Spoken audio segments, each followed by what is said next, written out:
गंभीर के 5 बार केकेआर को अब की बार चैंपियन बनाएंगे मेरे यार।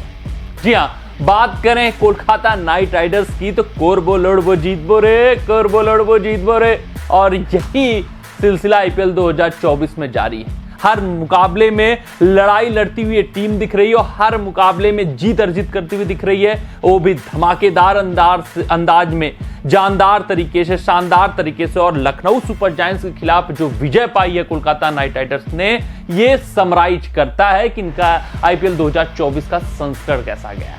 पूरी तरीके से इन्होंने धाराशाही किया है विपक्षी टीमों को, और ये काम सिर्फ और सिर्फ इस वजह से हो पाया है कि गंभीर आईपीएल 2024 में जुड़े हैं कोलकाता नाइट राइडर्स से। गंभीर ने 5 वार किए हैं, जिस कारण से अब ये उम्मीद हो चली है, ये अब आस की किरण जग गई है कि भैया फिर से एक बार केकेआर आईपीएल 2024 में चैंपियन बनने वाला है। और अपने इस रिपोर्ट में हम इसी बात पर चर्चा करने वाले हैं, गौर फरमाने वाले हैं, ये समझने वाले हैं कि केकेआर कैसे चैंपियन बनेगा। गंभीर के वो कौन से 5 वार हैं जिसके कारण से विरोधी न थम पा रहे हैं, न ठहर पा रहे हैं, ना ही लड़ाई लड़ पा रहे हैं। और ये जो गंभीर ने 5 वार किए हैं, ये सोचने वाले वार हैं, अपने दिमाग से खेल खेला है, जिस कारण से इस बार केकेआर चैंपियन बनने के कगार पर आकर खड़ा हो चुका है। पॉइंट्स टेबल में वो टॉप पर पहुंच चुके हैं। आईपीएल 2024 की सबसे विध्वंसक टीम वो बन चुके हैं, और अपने इस रिपोर्ट में उन्हीं 5 वारों पर हम चर्चा करेंगे। लेकिन वीडियो में आगे बढ़ने से पहले आप सभी व्यूअर्स से यही आग्रह, यही अनुरोध है कि अगर आपको हमारे अपडेट्स पसंद आते हो तो वीडियो को लाइक, चैनल को सब्सक्राइब, फेसबुक पेज पे आप वीडियो देख रहे हो तो फेसबुक पेज को फॉलो कर दीजिएगा। कमेंट सेक्शन में कमेंट जरूर दाग दीजिएगा कि आप क्या सोचते हैं, कोलकाता नाइट राइडर्स चैंपियन बनेगी या नहीं बनेगी मेरे यार। अपना कमेंट जरूर मुझे बताइएगा। अब आते हैं गौतम गंभीर के सबसे पहले और सबसे बड़े वार पर नजर डाल लेते हैं। ये जो वार किया है गौतम गंभीर ने, इसने कोलकाता नाइट राइडर्स की पूरी तरीके से किस्मत बदल दी। जब ऑक्शन टेबल से बाहर लौटे गौतम गंभीर, तो वहां पर उनके लिए सबसे बड़ी समस्या थी कि बतौर ओपनर बल्लेबाज खिलाएं किसको। और उनके पास सबसे बेहतरीन विकल्प जैसन रॉय थे, क्योंकि पिछले संस्करण में रॉय का बल्ला बोला था। लेकिन रॉय को खिलाने का मतलब फिर उन्हें एक भारतीय विकेट कीपर बल्लेबाज को खिलाना पड़ जाता। और आप समझ रहे हैं कि अगर वो भारतीय विकेट कीपर बल्लेबाज खिलाते तो अंकुरिश रघुवंशी का कुर्बानी देना पड़ जाता, या वेंकटेश अय्यर का, या रमनदीप सिंह का, यानी किसी न किसी की कुर्बानी देनी पड़ जाती। और उनके पास एक भी ऐसा भारतीय विकेट कीपर बल्लेबाज नहीं है जो तेज गति से खेल सकता हो। तो बहुत समस्याएं थी प्लेइंग कॉम्बिनेशन चुनते वक्त उनको। लेकिन जैसन रॉय ने अपना जब नाम वापस लिया तो गौतम गंभीर ने कहा बस बस बस, इसी बात का इंतजार था, कब रॉय अपना नाम वापस लेंगे, कब मैं एक तीर से 2 निशाना चलूंगा। और फिल सॉल्ट को उन्होंने नॉमिनेट किया, फिल सॉल्ट को उन्होंने अपनी टीम में रखा। एक तीर से 2 निशाना चलते हुए दिखे गौतम गंभीर बतौर ओपनर बल्लेबाज फिल सॉल्ट को लाए जैसन रॉय के विकल्प के तौर पे। मतलब लाइक टू लाइक रिप्लेसमेंट, विध्वंसक गति से फिल सॉल्ट भी खेल सकते हैं और विकेट कीपिंग भी कर सकते हैं, यानी कि उन्हें एक्स्ट्रा फैक्टर उन्हें विकेट कीपर के तौर पे प्लेइंग 11 में नहीं रखना पड़ा, जिस कारण से पूरा प्लेइंग 11 बैलेंस हो गया और Phil Salt blessing in disguise हो गए कोलकाता नाइट राइडर्स के लिए। गंभीर ने अपना चाल पहला वार फिल सॉल्ट को अपनी टीम में रखकर किया है। वहीं बात करें दूसरे वार की, तो एक बार फिर सुनील नरेन को बतौर ओपनर ट्रस्ट किया है। आपको भी पता है कि अगर नरेन का इस साल बतौर ओपनर उदय हुआ है, नरेन एक बार फिर से अपना प्रतिभा बतौर ओपनर बल्लेबाज दिखा रहे, तो उसमें पूरी तरीके से गौतम गंभीर का हाथ है। अगर गंभीर मेंटोर नहीं बनते कोलकाता नाइट राइडर्स के, तो नरेन ओपन भी नहीं करते, ये सच्चाई है।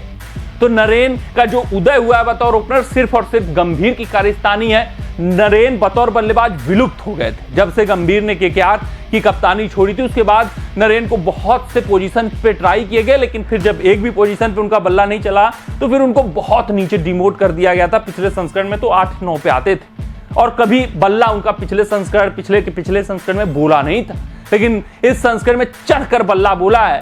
और जो केकेआर लगातार 200 प्लस का टारगेट बना पा रही है, वो नरेन की धुआंधार पारी जो पावर प्ले में आ रही है उसके बदौलत। आज का मैच जो लखनऊ सुपर जायंट्स के खिलाफ हुआ वहीं पर देख लीजिए, इससे पहले एक शतक भी ठोक चुके हैं।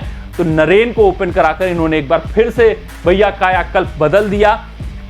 केकेआर पूरी तरीके से विध्वंसक केकेआर नजर आ रही है। तीसरा जो है रसेल और रिंकू जब टीम में हो बतौर फिनिशर, तो आप क्या सोचोगे कि कोई और फिनिशर खिलाने को? कभी नहीं। आप सोचते कि मिडिल ऑर्डर को मजबूत कर लें। अरे नहीं, चलो मिडिल ऑर्डर नहीं तो गेंदबाजी विभाग को मजबूत कर लेते हैं। 3-3 स्पिनर को लेकर पिछले संस्करण केकेआर खेल रही थी, तो CS शर्मा को खिला लेते हैं।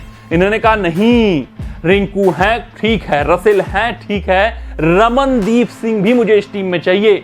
रमनदीप सिंह के अंदर उन्होंने प्रतिभा देखी होगी, हिटिंग एबिलिटी देखी होगी, और रमनदीप सिंह को खिलाया। और ये शायद ही कोई मेंटर, कोई कोच कर पाता कि अगर आपके पास फिनिशर्स में रिंकू हो, अगर आपके पास फिनिशर में रसेल हो और उनकी भी बल्लेबाजी आने की नौबत ना आ रही हो, उसके बावजूद रमनदीप सिंह पर ट्रस्ट दिखाना बतौर हरफनमौला खिलाड़ी, उनके फिनिशिंग एबिलिटी पर ट्रस्ट करना, ये गंभीर की सब सिर्फ सोच है। और ये जो सोच है ये केकेआर को भैया इंपैक्ट केकेआर टीम में डालता हुआ दिख रहा है। आज का मुकाबला 8 गेंद 25 या 26 रन रमनदीप सिंह ने बनाया, और ऐसे कई केमियो जो खेल चुके हैं। बहुत बल्लेबाजी नहीं है ये रमनदीप सिंह की, लेकिन जिस काम के लिए उनको इस टीम में रखा गया है वो काम की आपूर्ति करते हुए कौन दिख रहा है? रमनदीप सिंह। और ये मास्टर स्ट्रोक चलकर भैया बहुत बेहतरीन और बहुत विध्वंसक बल्लेबाजी यूनिट बना दिया है। चौथा जो मास्टर स्ट्रोक है कि बैटिंग डेप्थ बढ़ाया हुआ है रमनदीप सिंह, फिर रमनदीप सिंह के बाद स्टार्क, यानी कि 9-10 नंबर तक हनुमान जी की पूंछ की तरह लंबी इनकी बल्लेबाजी लाइनअप है। इतनी बल्लेबाजी लाइनअप लंबी किसी की नहीं है। तो मतलब पूरा लाइसेंस दे रखा है हर एक खिलाड़ी को, जाओ आप फिट करो, कोई दिक्कत नहीं, विकेट गिर जाएंगे। आपको अगर मुंबई इंडियंस के खिलाफ मुकाबला याद होगा तो वहां पर 4 की 5 विकेट गिर गए थे, उसके बावजूद ये टीम 180 तक 170 तक पहुंच जाती है। वो तो लास्ट में फिर से एक बार कोलैप्स हो जाता है, लेकिन एक वक्त तक ऐसा लग रहा था कि 5 विकेट गिरने के बावजूद ये टीम 190-200 तक पहुंच सकती है। तो वो क्यों हुआ? क्योंकि इतनी बैटिंग डेप्थ रखी हुई है कि वो लाइसेंस दिया हुआ है कि मिडिल ओवर्स में विकेट गिरने दो, कोई फर्क नहीं पड़ता है, आपको सिर्फ और सिर्फ हिट करना है। T20 माइंडसेट से खेलने का लाइसेंस अपने खिलाड़ियों को दिया है। पांचवा जो मास्टर स्ट्रोक है वो जबरदस्त मास्टर स्ट्रोक है कि भैया मैच विनर गेंदबाज हैं स्टार्क। मुझे ये नहीं है कि 1 मैच नहीं चले, 2 मैच नहीं चले, 3 मैच नहीं। स्टार्क इनको पता है कि मेन मुकाबला जिता कर देंगे। इनको पता है कि प्लेऑफ में अगर स्टार्क खेलेंगे, मैं प्लेऑफ में टीम को पहुंचाऊंगा तो प्लेऑफ मुझे जिता कर देंगे, स्टार्क मुझे फाइनल जिता कर देंगे।